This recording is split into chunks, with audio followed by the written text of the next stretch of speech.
In 1909, Ejner Michelson and his crew set sail on the Alabama. The expedition's mission was to find and recover the journals and maps of a previous lost expedition, the findings of which would prove Greenland was a single, continuous landmass rather than a group of islands, a claim made by the American explorer Robert Peary. The Alabama was rebuilt complete with a 15-horsepower motor. There was also enough supplies on board for the 7-man crew to last them for the next 18 months. But fate had other plans. By late August, the Alabama became trapped in the ice off Shannon Island, just a couple of 100 kilometers away from where missing expedition led by Ludvig Mylius Eriksson was said to have wintered. Using sled dogs, Michelson and Iverson set out to find Lambert's land where Jorgen Bromlund was said to have last camped. He was one of the members of the missing expedition they were looking for. They found his body, but the records that were on him had already been taken. The two men buried the body and continued on trying to find Eriksson's last camp. Without any luck and running low on supplies, Michelson and Iverson made their way back to the Alabama. The entire crew managed to make it through the winter. When winter was over, they continued their search for the missing expedition.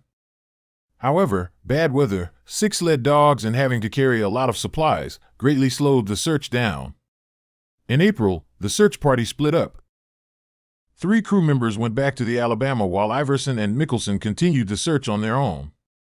A month later, they found the remains of Eriksson's last camp, although his body was never found. The journey back to the Alabama was not an easy one. Scurvy was setting in, the dogs were sick, and they were running out of food. When they finally reached the ship, it had already been destroyed by the ice. The rest of the crew was gone too. They were thought to have gone back home on a passing ship. With nothing but their wits and the wreckage of their ship, Michelson and Iverson built a small hut to shelter them from the harsh Arctic winter. Little did they know, they would spend the next 2 years fighting for their survival. They faced extreme isolation, extreme boredom, hunger, and hallucinations, but they managed to scrape by.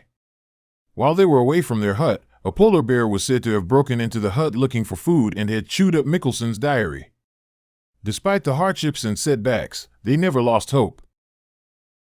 Finally, in the summer of 1912, after 2.5 years of hell, they were finally rescued by a Norwegian whaler. The world was shocked by their appearance, emaciated and barely recognizable. Ejner Michelson went on to become the Royal Inspector of East Greenland, continuing his exploration of the Arctic.